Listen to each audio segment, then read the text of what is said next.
Le pauvre est plus généreux que le riche. Mais à quel prix? Tout le monde le dit, tout le monde le sait, et c'est vrai, le pauvre donne plus que le riche. Mais cette vérité, derrière sa beauté, sa splendeur, se cache aussi une tragédie silencieuse.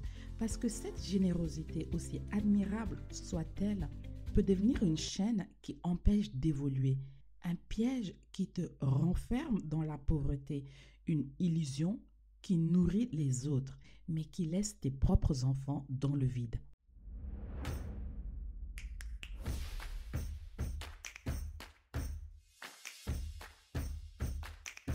Ce podcast, elle n'est pas faite pour te caresser. Elle ne va pas enjoliver les choses.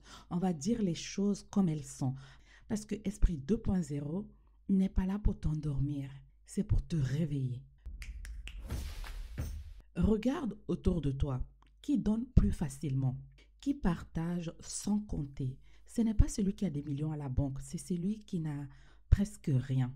Il y a ce père simple, fonctionnaire, payé au SMIC. À la fin du mois, il touche 60 000 francs CFA. Ce n'est rien, mais pour lui, c'est vital. Dès qu'il sort de la banque, 3 personnes l'attendent déjà. Un cousin qui dit que son enfant est malade, un voisin qui prétend que son loyer est en retard, un ami qui jure qu'il n'a pas mangé depuis 2 jours.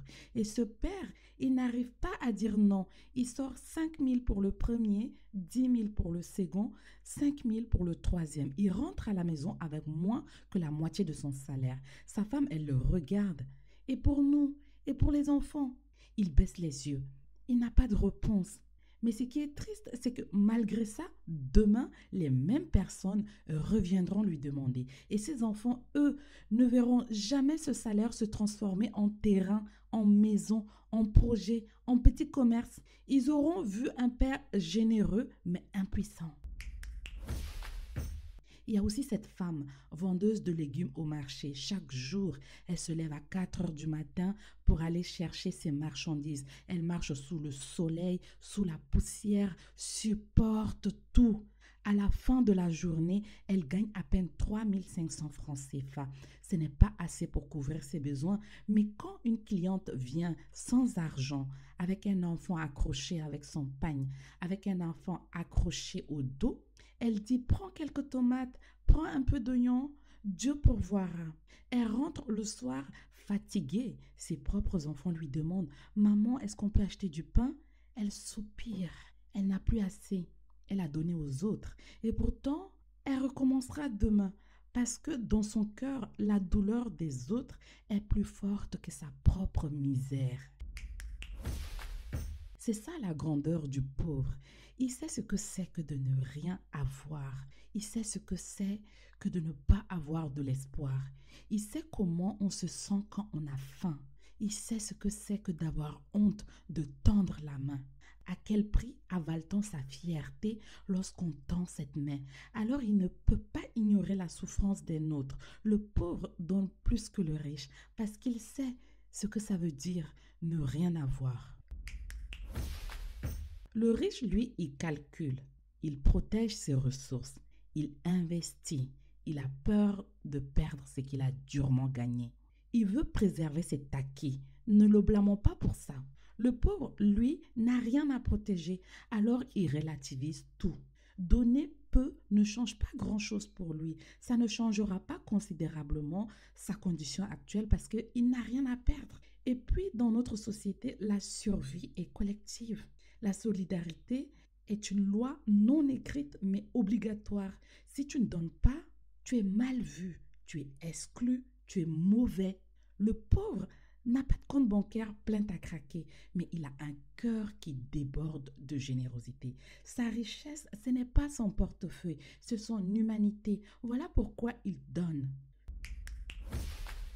Mais soyons honnêtes, cette générosité, parfois, c'est une arme qui te tue lentement. Parce qu'à force de donner, le pauvre, il reste pauvre. Tu partages ton maigre salaire chaque fin du mois avec quelqu'un et tu t'éloignes de tes propres rêves, de tes propres projets et surtout de ta responsabilité envers ta propre famille. Et là, le drame arrive. Souvent, on entend des enfants aujourd'hui devenus adultes dire, papa, à l'époque, il était super généreux. Chez nous, il y avait des centaines de personnes qui pouvaient venir manger à n'importe quelle heure, demander de l'aide, payer leurs frais de scolarité ou acheter des médicaments. Chez nous, c'était la maison solution, le refuge de l'entourage. Mais ces mêmes enfants continuent avec amertume. Mais aujourd'hui que papa est décédé ou aujourd'hui que maman est partie, ces gens, ils ne viennent même plus chez nous. Même si nous souffrons, même si nous sommes dans le besoin, même si nous crions au secours, ils ne lèveront pas le petit doigt pour nous aider en retour. Ils sont des ingrats. Ils ont profité de la gentillesse de nos parents et nous, leurs enfants, nous n'avons rien. Pas de maison, pas d'héritage, pas même un petit commerce qui tourne. Nos parents ont tout donné et nous n'avons rien reçu, rien à part des beaux souvenirs. Et c'est ça la tragédie. Au lieu de mieux entretenir tes propres enfants, ta propre famille, au lieu de les mener là où ils devraient être, équilibrés, réussis, solides, les parents ont épuisé leurs ressources dans les besoins de la société. Et les enfants se retrouvent aujourd'hui à se plaindre non seulement de l'ingratitude des autres, mais aussi de la naïveté de leurs parents. Parce que cette générosité, ce n'est pas de la gentillesse, c'est aussi une erreur fatale. Mais alors, faut-il arrêter d'aider? Mais non, il faut apprendre à perdre juste un peu de cet humanisme naïf. Parfois, il faut savoir dire non. Non, je ne peux pas cette fois. Non, je pense que mes enfants en auront besoin. Non, je ne sacrifierai pas mon avenir pour ton confort. Ça paraît dur, n'est-ce pas? Oui, c'est dur. Ça paraît égoïste? Peut-être. Ça dépend de point de vue. Mais la vraie dureté, c'est de mourir et de laisser ses enfants sans rien. Celui qui donne tout sans rien construire finit par n'avoir plus rien à donner. La vraie force, ce n'est pas de partager ton dernier morceau de pain. La vraie force, c'est de bâtir un champ qui nourrit 10 familles demain. En te construisant d'abord, tu pourras mieux aider demain. Attention, je ne suis pas en train de dire qu'il ne faut pas aider les autres. Non, aider est une valeur humaine, un devoir moral. Mais il y a plusieurs manières d'aider. Aider quelqu'un, ce n'est pas le faire revenir à chaque fois qu'il a besoin de toi, comme s'il devait frapper à ta porte éternellement. Non, aider, c'est lui donner une solution durable. Il ne faudrait pas que ça soit une charge fixe sur ton salaire tous les mois, comme si c'était un mécénat ou un sponsor d'une entreprise. Quand tu aides quelqu'un, rends-le autonome, rends-le debout pour qu'il n'ait plus besoin de revenir. Dans les mesures de tes possibilités, bien sûr, donne-lui une opportunité de travail, mets-le en relation avec quelqu'un qui peut l'embaucher ou le former à un métier. Donne-lui un petit canal, donne-lui un capital pour se lancer dans un commerce si tu vois qu'il est sérieux. Mais ne fais pas de ton argent une perfusion mensuelle parce que là, tu ne l'aides pas. Tu l'affaiblis et tu t'affaiblis aussi. Personne n'est gagnant dans cette histoire. Et il y a deux types de personnes qui viennent demander.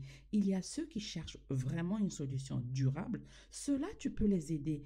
Et il y a ceux qui veulent juste profiter. Ils savent qu'avec quelques belles histoires, ils peuvent te gratter 10 000 à 20 000 francs CFA à chaque fois qu'ils passent chez toi. Ceux-là, il faudrait que tu fermes le robinet. Parce que la vraie aide, c'est celle qui te libère. C'est celle qui te rend autonome. Ce n'est pas de nourrir les gens avec tes ressources à toi. C'est de les aider à avoir les leurs. On n'aide pas en donnant du poisson tous les jours, comme le dit ce fameux dicton. On aide en l'apprenant à pêcher. Voilà la vraie solidarité. Oui, le pauvre est généreux. Oui, c'est noble, c'est beau. Mais cette générosité, elle doit évoluer. Alors, retiens une chose. La générosité, oui, c'est une richesse. Mais si elle n'a pas été guidée par la stratégie, elle devient une prison. Aide, mais aide mieux. Aime, mais n'oublie pas les tiens. Construis pour que demain tes enfants n'aient pas à pleurer ton absence et ta naïveté. C'est ça, Esprit 2.0. Réveiller, bousculer, t'obliger à réfléchir pour devenir la meilleure version de toi. Merci d'avoir écouté cet épisode. N'oublie pas de le partager, d'en parler autour de toi et surtout, reste éveillé. On se retrouve très bientôt pour un nouveau sujet qui va encore te secouer. Que la paix et salut soient sur vous. À bientôt.